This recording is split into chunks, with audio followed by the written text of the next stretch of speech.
What's going on, everybody? It's Saturday. You know what that means. It's game day. We got Oregon. We got Utah. That game is going down later on this evening in Salt Lake City. 4:30 kick is what we're looking like. That's on ABC. So it's a big game to get excited for. If you're watching this on replay, thanks for joining the video, and let me know in the comments, kind of what you guys, what your thoughts are on this game. We're getting ready for one of the biggest games of the season so far, especially if you're looking at how the Ducks are coming in the Pac-12 and what things are looking like there in the Pac-12 picture. We're going to be talking a lot of pregame stuff, see what's going on in this one. We're waiting for Allie to hop on here so that we can talk a little bit more about this game. But I think one of the cool points that was brought up when I was discussing a little bit more. Okay, here's Allie.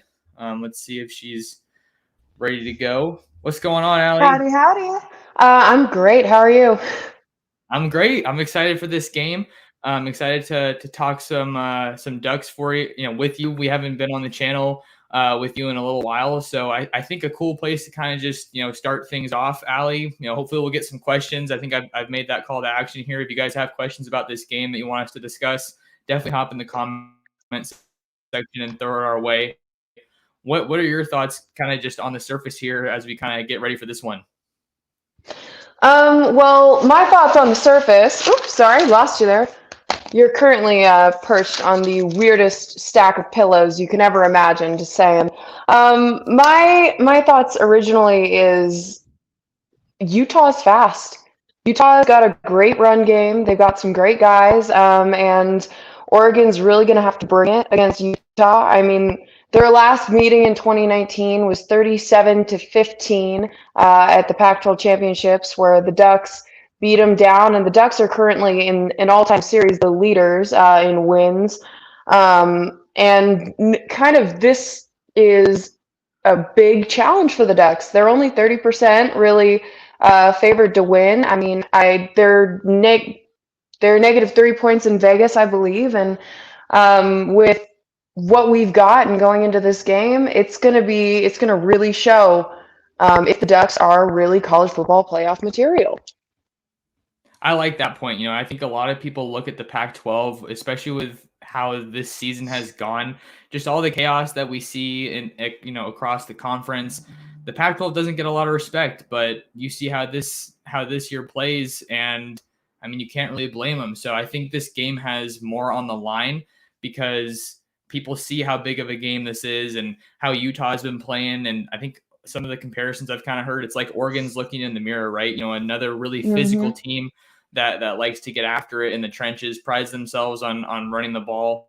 I know that's obviously going to be a big point of emphasis for both teams probably, but I think, I would say that I'd probably give Utah the edge in the passing game, which I don't think is too bold of a statement. Just when you look at the season that Anthony Brown's had compared to Cameron Rising, I think that's been something really fun to kind of watch unfold because Utah, they didn't get off to the best start of the season. Things looked like they were looking really good with Charlie Brewer, experienced guy, right, coming in from Baylor. And then he gets benched, and then he calls it quits, and he bounces. And then you got Cameron Rising, and he's just looked like a really good weapon for them ever since he took over. And Cameron Rising, let's talk about him for a second. He has a 63% completion versus Arizona, which was their last game. He's 9th overall ranked for QBs. And if we're going to compare that to Anthony Brown, he has kind of been spotty when it comes to, and I think everybody knows he's kind of notoriously spotty on his completions for games. This past game versus Wazoo was his second highest completion percentage of the season at 77.3%. And he's currently, I believe, the 35th ranked QB in the nation. And I think that Cameron Rising, he has something that Anthony Brown kind of goes in and out with, which is he can throw deep. He's able to make those long form completions, and Anthony Brown is more of a rusher. We've seen him last game. He was the number one rusher he had the most rushing yards with 132 rushing yards. That's crazy. I think that Anthony Brown is really going to use his physicality, whereas Cameron Rising's going to use his accuracy. And it's going to, with those offenses, it's going to be kind of a see to tell on which way is gonna benefit. Yeah, I liked what we saw out of Brown in the run game. I think against Wazoo, he looked really confident and seeing what he had on the ground. 17 carries. You talked about how much work he did, Allie. That's a career high for him. Which says a lot, I think, because he's played a lot of football, right? After just seeing what he did at Boston College. Looks like we have our first comment here, so I want to jump on that to make sure that you guys are involved here, trying to get more viewer interaction. Is the Utah offensive line good? The simplest way to answer that question, I'd say yes. You think about Kyle Whittingham's teams. You think about Kyle Whittingham's teams. They always pride themselves in the trenches. One of the big stats that I think is really relevant when you're looking to answer that question, coming from Trello1. Thanks for the question. Is they haven't allowed a sack in 5 games. So I think it's going to be really important to see how this Oregon defensive front comes out to start this one. You look at guys like Kayvon Thibodeau and Brandon Dorlus, which went against a really, really experienced Washington State offensive line last week. I mean, I feel like we saw multiple plays when Dorlus and KT, they were just bull rushing Washington State and just, they drove their man back into the quarterback, into Delora. So they really, made it a long day for him. So yeah, the Utah offensive line is really good. And you also can look at how well they've been running the ball, 214.5 yards per game, and they can get it done in the trenches. Oh, absolutely. And with Utah, it's kind of one of those things where their guys up front, they're ready to get down and get dirty, and they're mean. And when you watch them play, there's such an anger and physicality in the way that offensive line comes through. And I think that it's going to be really interesting for the Oregon defense to kind of try to crack that. And one of the main guys for this job, obviously, Kayvon Thibodeau, he's got 2 sacks versus Wazoo, and one of those was in the fourth quarter, which made the Cougs settle for a field goal. It's going to be interesting to see how quickly he can get to Cameron Rising. And as you said, the offensive line for Utah hasn't allowed a sack in 5 games. And it's going to be interesting to see if the Ducks can crack that. I think that they're definitely poised to do that, Allie, when you talk about how they're just evolving each week. We were talking to defensive coordinator Tim DeRuyter before. Obviously, before this game, we get to talk to the coordinators once a week, and he was talking about how he really feels like they're kind of, meshing and rounding into form, reaching some of that full potential, which I think a lot of Duck fans kind of haven't been able to see this year, and that's, can be attributed in large part to the injuries.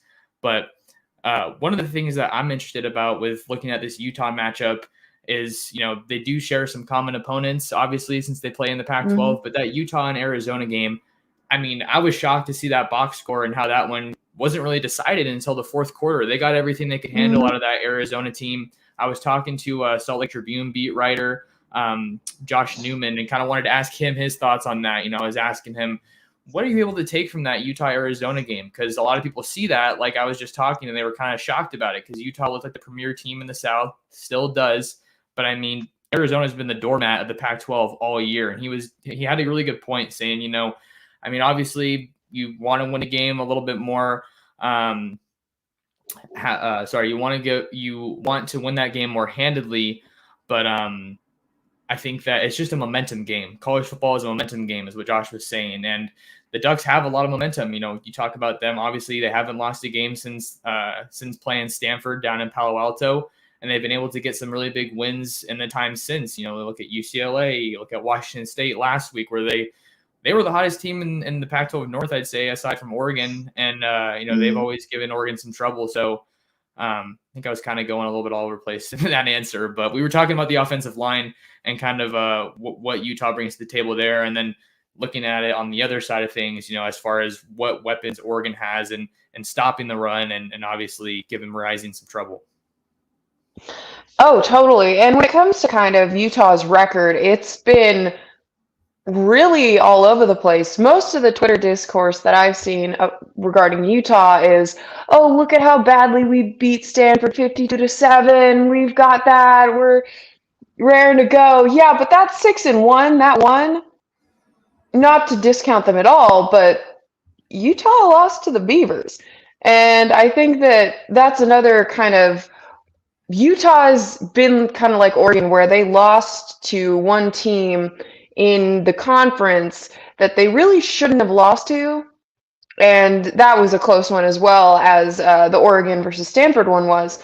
And I think that going in, as we've been saying, it's really kind of like a look in the mirror kind of game because we're currently Oregon is 6-1, Utah is 6-1 conference wise. It's going to be interesting to see if Utah can resoundingly confirm the Pac-12 South title if they win this, or to see if Oregon can confirm the Pac-12 North title if they win this.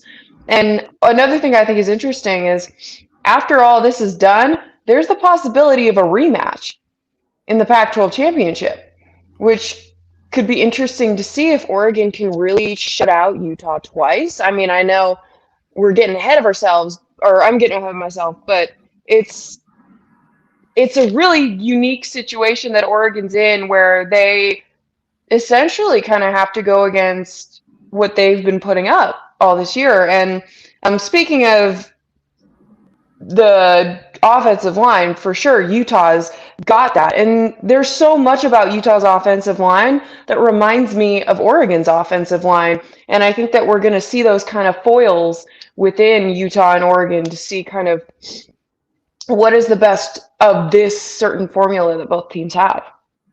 That Oregon offensive line is definitely soaring of late after 2 straight 300-yard rushing performances. We got a question here, Allie, that I want to get to.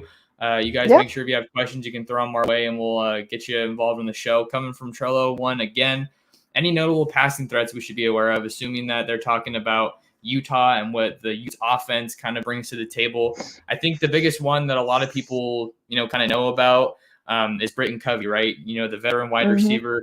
That dude's been in Salt Lake literally forever. His career dates back to 2015, so he's the most experienced passing option that the Utes have at their disposal tonight. Cameron Rising has to get involved here. But another guy that I think that people should be aware of, Duck fans should be aware of heading into this one, tight end Brant Kuithe.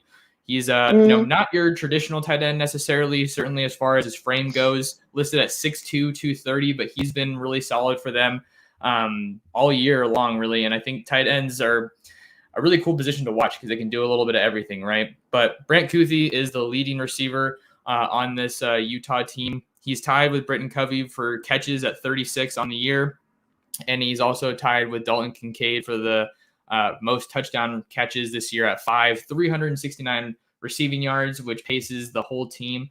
So that's going to be a matchup that they're going to have to keep an eye on. Look for guys like Noah Sewell, Jeffrey Bassa to get involved in coverage there. And with how much the Utes like to run the ball, Kuithe, got my words all mixed up today. He's going to be a guy that's probably going to get involved in the run game as well. Try to run the ball in the Ducks defense. Oh, totally. I saw a tweet where somebody said that Kuithe, I believe, has been in college football and started college football when Ugo Amadi started college football. So bring that time period to you if you want. Also, another receiver that will be both on the rushing and passing kind of side of this would be Micah Bernard.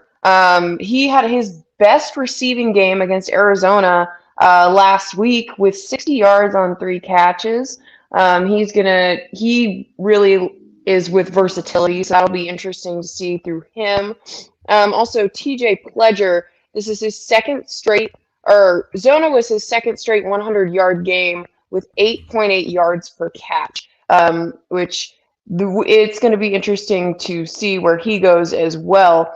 And I mean, there's a lot of fire on Utah's side of the ball. I know that Tavion Thomas was sidelined and sat out versus Arizona. I'm not quite sure if he's coming back. Are we sure if he's coming back, Max? Yeah, I don't think he is.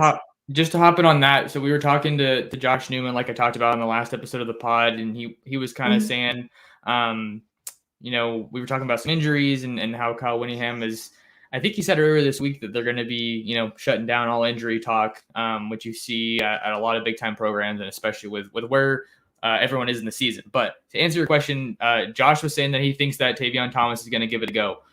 So you look at him and kind of what he brings to the table. He has some really crazy performances this year. So far for the Utes. He's a bigger running back. I think he's listed at 6'2", 230 in that area. I'm going to look on their roster and confirm 6'2", 221. And he's just been tearing it up all year. And the big thing here, Ali, is that they have multiple options. You talk about Micah Bernard, a guy that has solidified himself as the top pass catching back for this team. He's able to kind of come in and really just wreak some havoc. But the last 2 games for Tavion Thomas, we got to run through these stats. Against UCLA on Halloween weekend, 24 carries for 160 rushing yards and 4 touchdowns. And then against Stanford in an absolute beatdown, I think it was 52-7 or something. I feel like every time I was checking on that game, it was another huge running back just, ripping a big gain, 20 carries again. 177 yards and 4 touchdowns on the ground as well. So that's, north of 300 yards on the ground and 8 touchdowns in his last 2 games. He's going to be someone the Ducks have to key in on for sure, should he give it a go. I mean, Utah is currently the 4th ranked nationally in yards per rush. They currently have 5.86 yards per rush, 4th ranked nationally. That's nutty. And they're ranked 18th nationally overall for their rushing offense. And they've got firepower in their receivers. They've got firepower in their running back room. I think that it's going to be interesting to see what Tim DeRuyter's defense can do against that. And the fact that they are tied for 10th best nationally and have only allowed 10 sacks this season. Ridic. It's going to be crazy to see what the defense with Noah Sewell, Bassa, Thibodeau can really do to take these guys down. It's going to be a matchup for sure. Talking with Ali about our preview show here with the Ducks facing off against the Utes later today. Thanks to everybody that's tuning in so far. Got like 23 people in the live, so trying to do these more often. It's fun to get people involved, and then obviously with the game so close, kind of get some more thoughts. Here's an interesting point. It's not a question, but it's a comment that I want to highlight coming from PSG J502. Cristobal is the one coach in the Pac-12 that has consistently out-coached Whittingham in head-to-heads. I like this comment because I was talking on the pod, Kyle Whittingham, he's the only coach that the Utes have had since they joined the Pac-12, and I think he's super underrated nationally. I feel like, every year the Utes, they're always playing good football down the stretch. I think that this year that they have some really good running backs like we've talked about, but he always has really physical teams. I feel like they're usually pretty fundamentally sound. And I don't know how much you want to talk about the coaching scene here, Ali, but I feel like Whittingham is one of the stronger coaches in the Pac-12, even though the Utes don't really get a lot of love nationally. I completely agree. I didn't quite do as much in-depth research about the coaching game currently for Utah, but from what I've seen, they run a tight ship over there, and with Whittingham, it's impressive to watch him work and impressive to put together those schemes. And I think against Oregon, it's going to be a real meeting of the minds for who's going to be able to play chess better, basically. Yeah, I think this is going to be a real grinded out game. I think that, with we were talking about momentum earlier, I think there's probably going to be some drives I think that might be what, defines who's going to win this game. Which team can obviously get those stops and win the turnover battle, but also, with just who can win that time of possession. If we see some long drives here, from either team, it's going to be really crucial to see how some of the other team responds if they have their backs up against the wall, or who delivers that first punch, Ali. I think that's going to be big, especially when you're looking at this game being on the road, Rice Eccles Stadium. I think it's going to be the 68th or 69th straight sellout for them. So I've never been to Salt Lake. I wanted to make it happen and go to that game this year, but had to save a little bit. So I'm here in Eugene. We do have another question. Allie, I don't know if you wanted to take this one. It's they're asking about thoughts on the possible return of linebacker Jackson LeDuc. He's someone that Cristobal talked about maybe being ready to go last week, but sounds like he's good to go today. It's gonna be great to have him kind of back in the mix for sure, especially with the amount of injuries that have plagued the defense and Oregon in general. To have him back in there, it's going to be a lot of muscle. It's going to be some extra oomph that they need, and I think I mean, it couldn't hurt. We definitely need him back, and with him back, I think that just kind of pads the amount of guys that we can have um, blowing hits on the Utes. Yeah, no doubt. And just to kind of give my 2 cents on this one, with the whole linebacker situation, it's been, the position group that's been, the most ravaged by injuries on the defense, right? You talk about Justin Flo, Drew Mathis, Yep. Keith Brown got a little bit nicked up at times. Let's see. But yeah, as far as LeDuc, I was talking about this on the pod, or not the pod, sorry, my injury updates video. If you're new to the channel, I have an injury updates video kind of about the latest information that we have on the Ducks.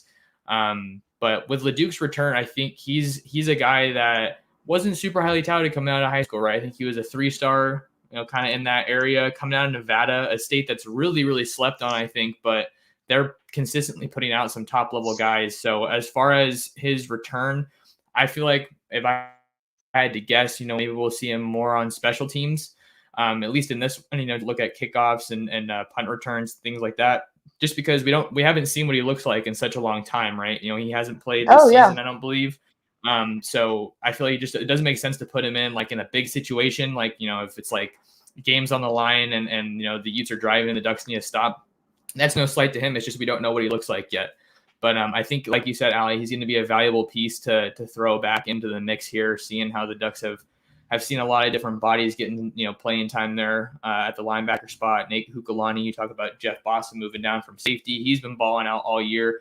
Keith Brown's also getting into the mix. He's one of those freshmen that maybe we don't see him play as much if not for the injuries that are happening here. But, I mean, he's looked impressive in the times that we've seen him. I think he needs to work on coverage a little bit more, but that's obviously one of the harder areas for linebackers to adjust to as they get to the college level.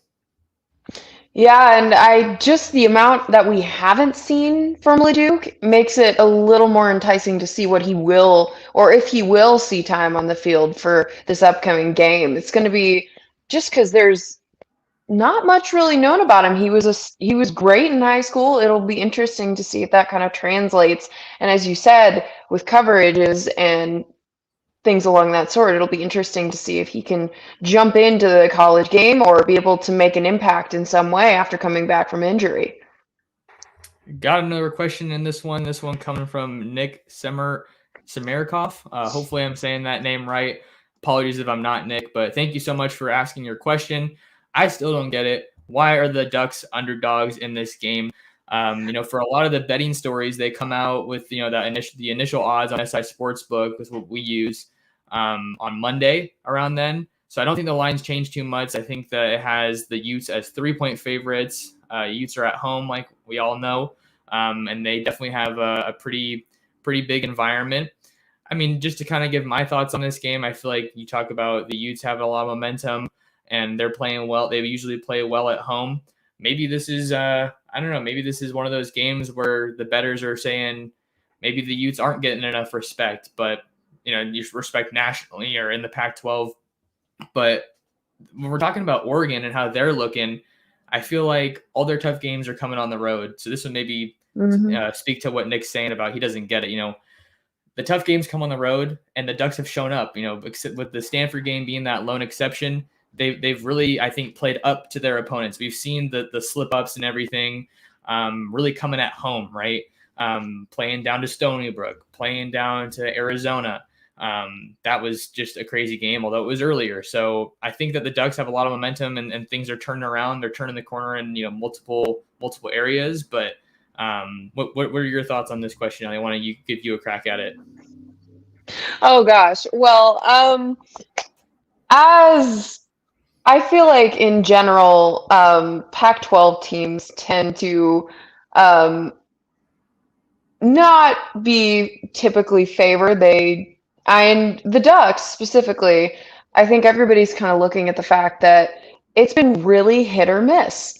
It's with whether they can get that momentum up. And there's a lot of different, we look back to Arizona, how the first couple of quarters were just kind of lagging. And you look at how they played down to Stony Brook for a minute, which was interesting to say the least. And I was looking at Anthony Brown's kind of completion percentages over the season, and it's been so hit or miss everywhere. And I think that it's just because Oregon has a tendency to play down to their opponent is, I think, the reason that we're not favored in this game, that we're the underdogs. And I think Utah, being as consistent as they are and being as dominating as they typically are with resounding wins, because Oregon does let their opponent score more points than they should. In the Wazoo game, we should not have given them the points in the first quarter. It should not have happened.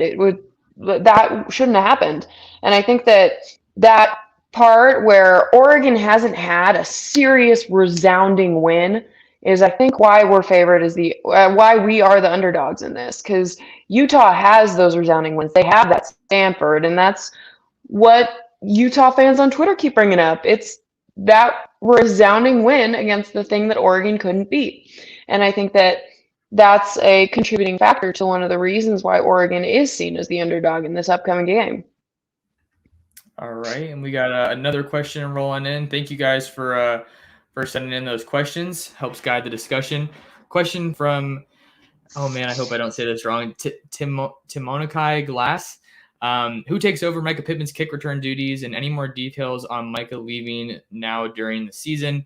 Obviously, he wanted a bigger receiving role to make to the NFL. This is a big question. I just wanted to say that I don't know anything about the reasoning that goes into that.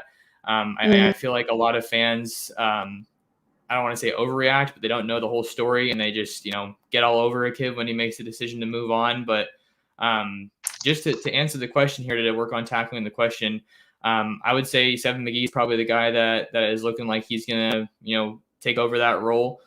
He was the first one listed on the depth chart behind Pittman. But as far as, some other guys, Cristobal was asked this question earlier in the week, and he was saying that, I think we've repped 3 guys, but that's something that it sounds like they're going to hold closer to the vest and reveal come game time. But they do have, plenty of guys that could make, make some noise there. I know that Jeffrey Bassa returned kicks in high school. I don't think that, since he's a linebacker, we're probably not going to be seeing that. Probably not going to be seeing him, but just to maybe take some guesses at people that we could see. Travis Dye has been really good. Jalen Redd has some return experience, not so much in punts, but he does kick return stuff. I was going to say either Jalen Redd or Chris Hudson. Okay, Chris Hudson. Yeah, Chris Hudson. That would be fun to see him. He's kind of getting involved a little bit more. And we could also, another place we could take this is, if you want, Ali, is we could talk a little bit about the wide receiver rotation. I think that's a question on people's minds, seeing that Pittman's, leaving the program. It'll be interesting to see, he's a starter. Who's going to take his spot? And then we don't know if Johnny Johnson's going to be available. Cristobal has asked about him earlier this week as well. And he was saying, we'll see if they're able to go come Saturday. Yeah, I think with one of the things I found the most interesting in the depth chart this week is that everything was a him or him or him. There's just so much variety you can have in the wide receiver room. And even looking at like the Wazoo, the game versus Wazoo, their lineup was for wide receiver, DJ Johnson or Johnny Johnson or Chris Hudson or Jalen Redd or Devin Williams or Troy Franklin. You've got all of these guys here. And as Micah Pittman has said in previous interviews, the wide receiver room is stacked and the talent is stacked. He said it himself. He knows that he's admitted, and we know that there's talent in that wide receiver room. And though it is sad to see him go, it is sad that Mike is moving on to better things, and hopefully he finds what he's looking for and really succeeds and makes it to the NFL. We all hope that for him. But I think that what he's leaving is a very capable wide receiver room, and we're seeing a lot of players that could all step up in different ways, especially to cover the receiving, which isn't even Oregon's real push. Right now, Oregon's real push is rushing. Oregon's real strength is the run game. It isn't as much as the receiving. And we have a stacked wide receiver room. So that's all we really need there. I mean, Johnny Johnson is going to be a sad loss for sure. If his injury prolongs a little longer than is thought, because he had 3 receptions for 43 yards against Wazoo. He was a good help for that, and was one of the I believe he was the second highest receiver for the Wazoo game.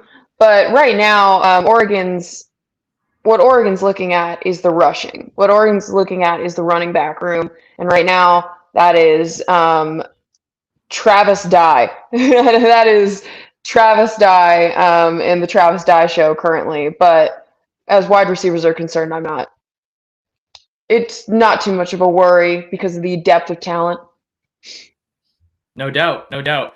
Looks like we have another question here. This one coming from Drew Zilm. Thanks for your question, Drew.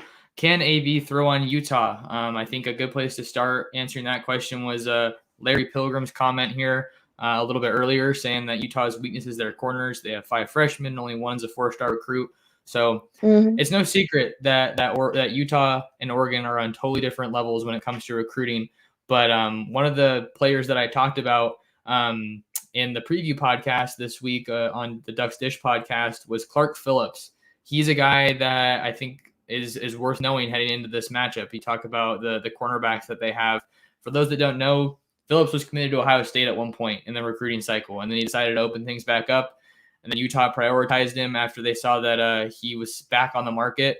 So I think that he's someone to know here that is going to be a little bit more up to the task of matching up with a Devin Williams or a Troy Franklin. So that was another thing that Josh was telling me on the podcast that the Utah secondary is banged up. So they have a lot of youth out there, and there's an opportunity for AB to push the ball down the field.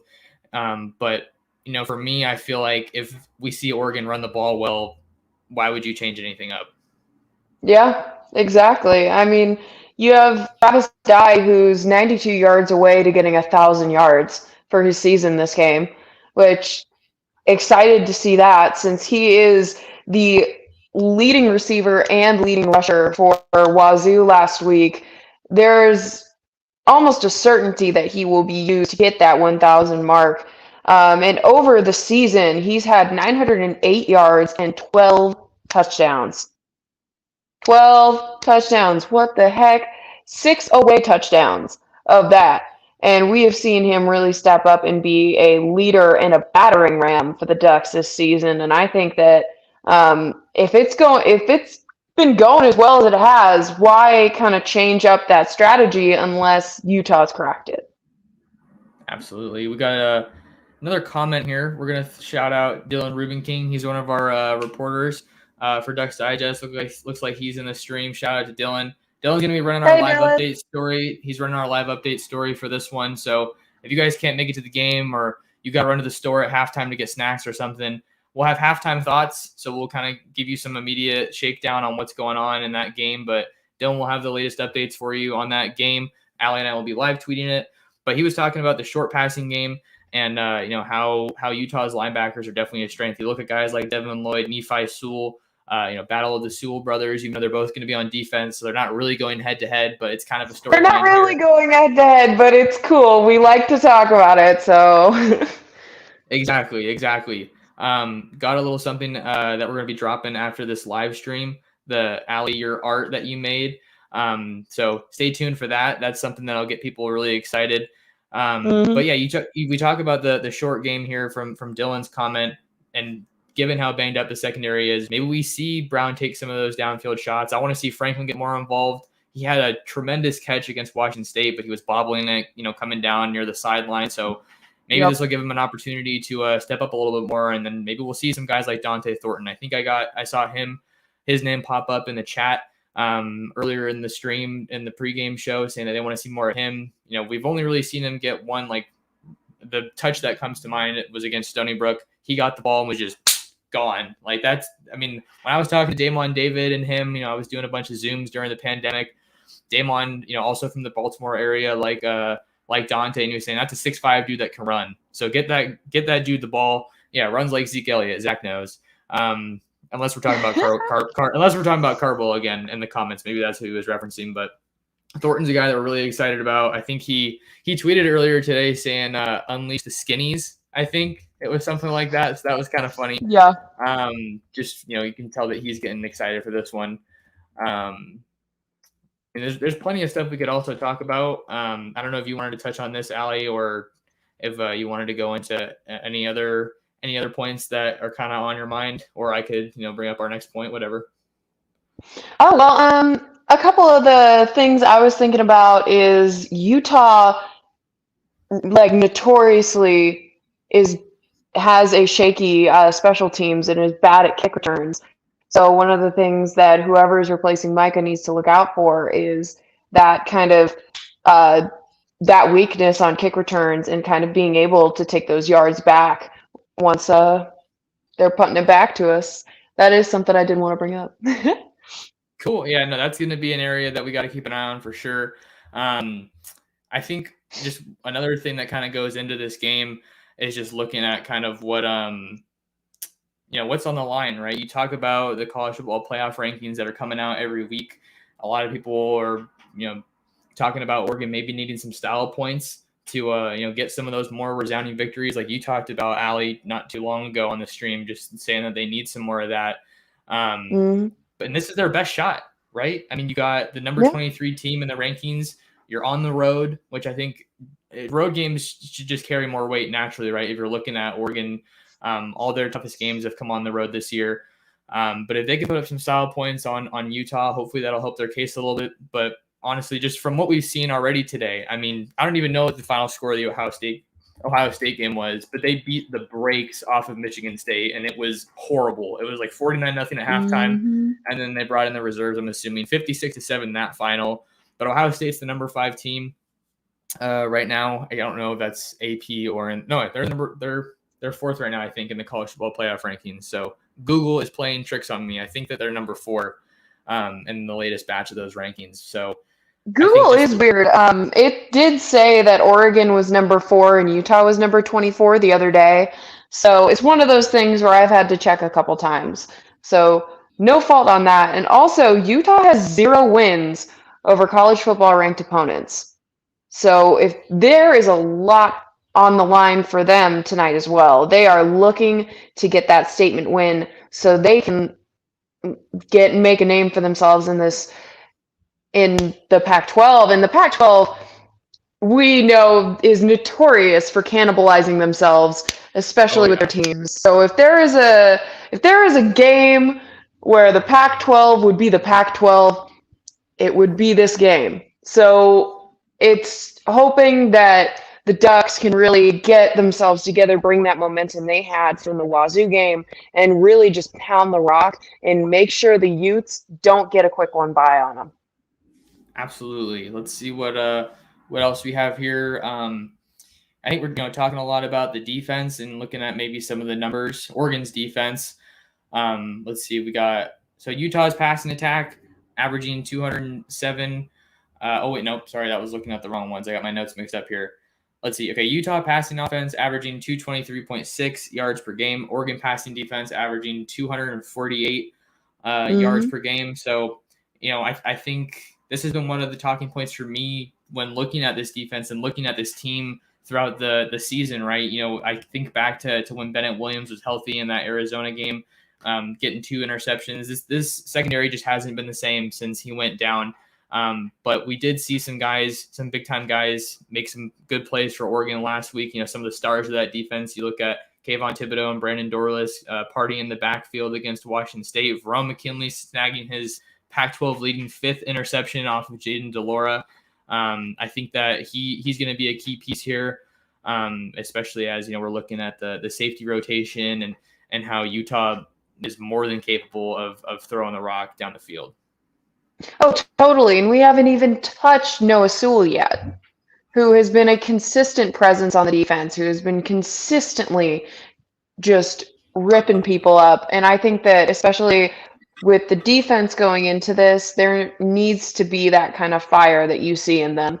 And the big players, specifically Thibodeau and Sewell and Verone, really need to be on their A game today and kind of push and try to get that 10th best national Utah sack allowance offensive line to fold. It's going to be power against power, and I'm personally really excited to see how they can try to crack that line.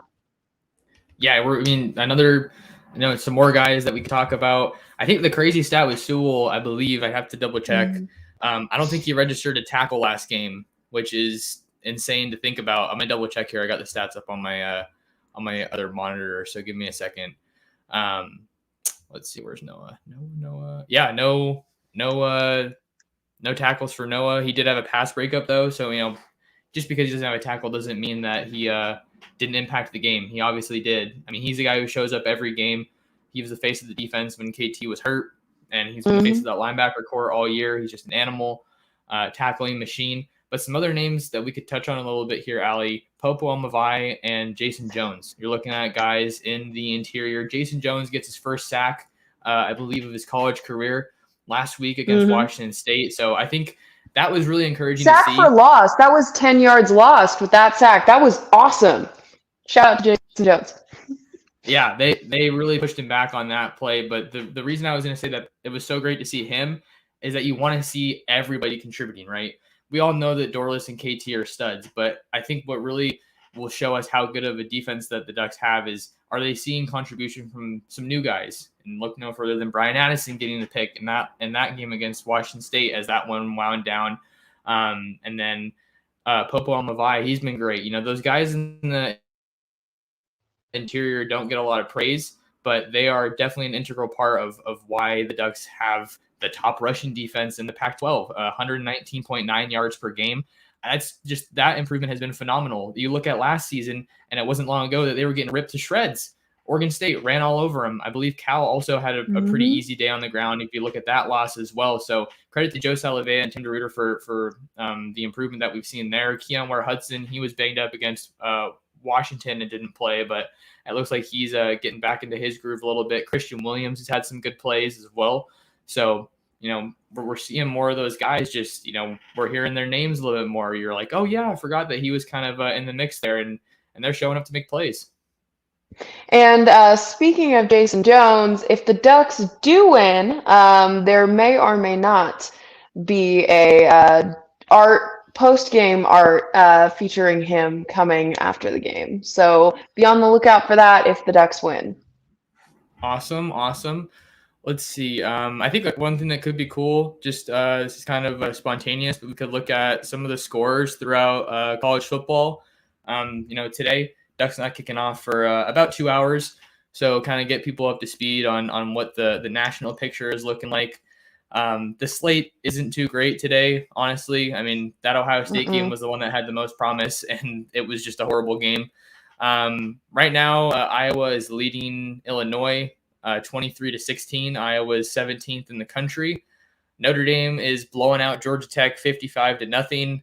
Fourth quarter just getting underway. Pac-12 though, Washington and Colorado are tied at 10 midway through the third. So I mean, Washington's 4-6, Colorado's 3-7. You're playing for pride at this point. Washington is looking for a new head coach, but I think that's a game that maybe we'll see. It's surprising to see that it's tied. Let's see what else we can run through. Arkansas and Bama. That's I think there's only 3 top 25 top 25 matchups, ranked opponents going head to head today.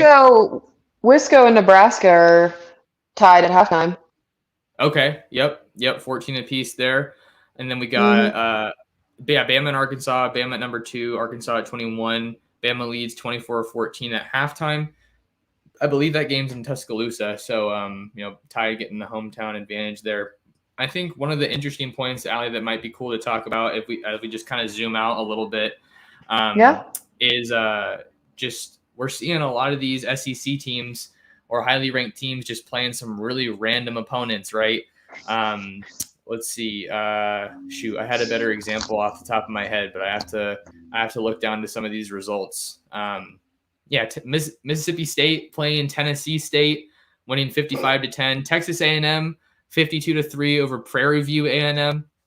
I think it's just some people get a little upset when you look at Oregon's playing a big game here down the stretch against Utah, but I think it's because in large part these other schools, other conferences only play 8 conference games, and I think that the Pac-12 plays 9 if I'm correct in that thinking. And you talked, Allie, about that cannibalism that we see in the Pac-12. It's like, well, do we maybe see some of that alleviated if you take away one of those conference games? Well, I've said it for a minute, but my prediction, knowing the Pac-12, the Ducks will skate by on this game. They'll get this game, and then they'll lose to the Beavers. That is that your prediction, or what are you saying? That is my prediction. I think that the way that the Pac-12 works is there's just this, and we've seen it for years. They have one team that's doing really well, and then immediately everyone else in the conference has to cannibalize them in order to continue to have the Pac-12 be not legitimate and or be not seen as legitimate as they should be. And I personally, knowing how this typically goes, I think that it's gonna be, if the Ducks can survive this, then there might just be some kind of trip and fall with the Beavers or something like that. But there is always, and I think especially even in the teams that are opponents to Oregon, from people I've talked to that I know throughout the Pac-12, there's just this hope that at least one Pac-12 team can bring some serious legitimacy to the conference, can bring some serious firepower to the conference, and keep that name going and bring that name back to the Pac-12. And I think that Oregon, if they're able to kind of beat down Utah, and Utah isn't able to shut them down or take advantage of the first half slog that sometimes Oregon can kind of get into. We didn't see that during Wazoo, but we saw that throughout kind of the first part of their season. Maybe they'll do that again, but if Oregon is able to stay strong and stay solid, there is a chance that they can be that team to really take this and take the legitimacy of the Pac-12 to the next level. Ducks are going to need a full 4 quarters of good football to make that one happen. Had another question we could throw up here. Talk of Washington interested in Moorhead. Any word of this is true and he's receptive? And if so, could that cause some issues on the team and the staff? Sacrilegious, but would Moorhead see it that way? Well, personally, I haven't heard, from sources. I'm not super plugged in on that one as far as the Washington head coaching search goes. I mean, it would make sense for them to be interested in him, right? You look at Moorhead's kind of coaching background. He was the head coach at Mississippi State, and then now he's obviously the offensive coordinator at Oregon. I think that one of the reasons Cristobal's staff has been so successful, is because of the hires he makes. Multiple coaches on this staff have previous head coaching experience, with Moorhead being one of them. So, I mean, it'll be tough to see, if what this staff looks like next year. I don't want to speculate too much, but it's only natural, right? We see it at some of the other top programs in the country. When you're doing well, when you're kicking butt, naturally people are going to want to come and maybe give some of the guys on your staff a shot. Yep. And I also don't want to speculate or put anything out there that could possibly not be true, but you do see that. You do see guys that are getting that success that are able to go. And Moorhead has that success. His play calling is and his play construction is great. And I think that it's not out of the realm to look at him for a head coaching job, but can't really speak to whether he's going to go that way or not because haven't talked to the guy. So yeah. So yeah, we just want to kind of give our 2 cents there, but like we were saying, we don't have an inside source on that one. So just kind of giving our comments on, what his background is, and, kind of what could come up going forward. You got another solid coach on your staff. Let's see. I'm trying to think of what else we kind of want to hit on here. You talked about that the fact that they could play each other again, in the Pac-12 championship game, and I think that was a question that was asked this week in the press conferences, and it kind of just got our typical crystal ball response. We're focused on this game, this week, this game, and that's all that matters, right? And I think we're seeing it every week, as these games just get more and more meaningful, why that's the case. You can't afford to look ahead when you lose one game and everything kind of goes up in flames for the Ducks, right? Like if they have to win out to make the playoffs, but fortunately for them, I feel like it's nice that that's all they have to do. They don't necessarily have to play cheerleader for any of these other teams for, certain things to become a reality, for dominoes to fall their way. So that was kind of that point I wanted to make, but I think we're going to wind down here in a little bit. Allie, any other points that kind of come up in this one for you? Well, one of the things I wanted to mention is TJ Bass is the highest rated Power 5 guard with an 86.6%. It's kind of freaking sick. TJ Bass has been great. I love seeing that versatility that we've seen along the offensive line. That's another point, kind of just naturally. How much Jackson Powers Johnson are we going to see today? TJ Bass. Well, we didn't see him at all during Wazoo. We didn't see him at all during Wazoo, and I think that's because of reservations for keeping him healthy. And especially now, I don't think we're going to see him too much just because he's second in tackle now that Ryan Walk is injured.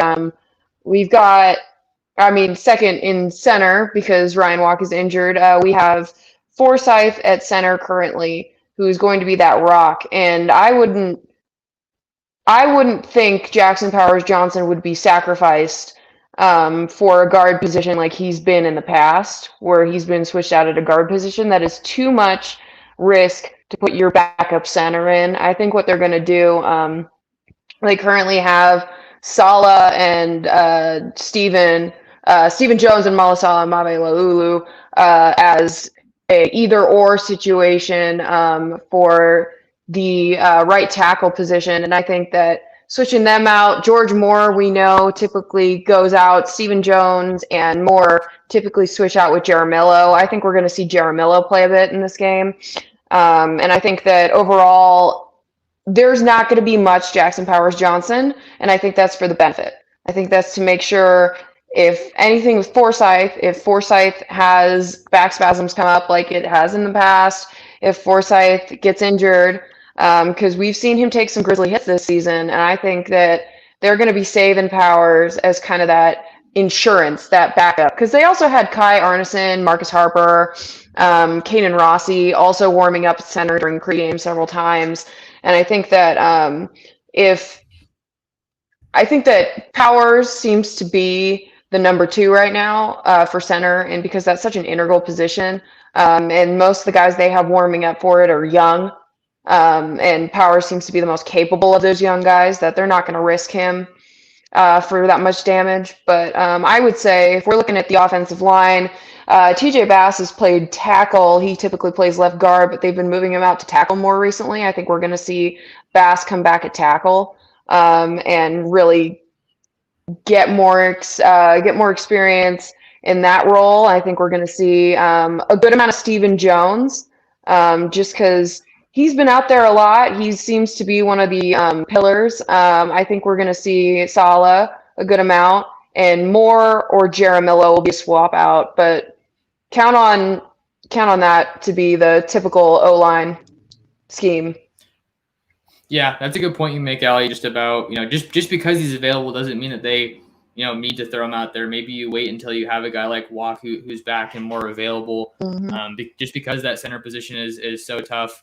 Let's see. I think that we'll see some more of Jaramillo on the right side today. I think right tackle, right guard. But those guys are in a groove for sure. And I think my final prediction for this one was 38-31. I think Utah has scored at least 35 points in their past 5 games, I want to say. So they're the leading scoring offense in the Pac-12, so it's not going to be an easy task to slow them down. I think we have one more question that we can hop on, and then we'll wrap up the pregame show for this one, if that's cool with you, Allie. This one's from of course. Gosh, I wish he could tell me if I'm pronouncing it right. To Monakai Glass. I think it's Timonachi. Timonachi? Okay, maybe. Yeah, I don't know. We can debate. But thank you for your question. Does Byron Cardwell have over 75 yards today? Allie, given Cardwell's emergence and Dye's dominance, what's your take on this one? He typically gets 7.8 yards a carry, so I would say that's likely. I would say possibly if he keeps getting it. I mean, he seems to be kind of he seems to be the number 2 guy under Travis Dye, and he had, I believe, he's had 320 yards, 3 touchdowns this season. I think with his 7.8 yards a carry, there's a possibility. I don't think it's strong, but I think there's a possibility there. Okay. Yeah, and then I'm looking at his stats right now. Colorado, that game's obviously looking like the turning point for Cardwell. 7 carries in that one. Washington 16 carries, and then last week against Wazoo 9 carries. So we'll see kind of how that shakes out, and if how much they're really going to give him the ball, because with this being a physical game, we're going to see plenty of Travis Dye. How many carries does Anthony Brown have, right? If he's getting a lot of those carries, maybe there's some read option plays where Cardwell's brought in. If Brown decides to tuck it and hang on to it, maybe he doesn't see as much. I'm going to go with yes. I'm going to say Cardwell has over 75 yards today. I think that his games, his biggest performances, are obviously ahead of him, and that building block against Wazoo will be really good for us to see. So I think that'll do it for this pregame show. We're going to be back. I think the plan right now is for me to tackle a breakdown show with Dylan Rubenking. So it looks like we're going to have Allie in the pregame show and then Dylan in the postgame show for this one. If you're watching live, go ahead and subscribe to the channel. And that way and hit the notification bell so you don't miss any of our future videos. And also we're going to have that live update story on ducksdigest.com, and we're going to be tweeting up a storm following this game. So a big thank you to everyone that was able to tune in to the live show. Make sure to join us again once this one's wrapped up later tonight. 4:30 kick for the Ducks, and those watching on replay, sub to the channel. Thank you guys for watching, and we'll see you in the next one.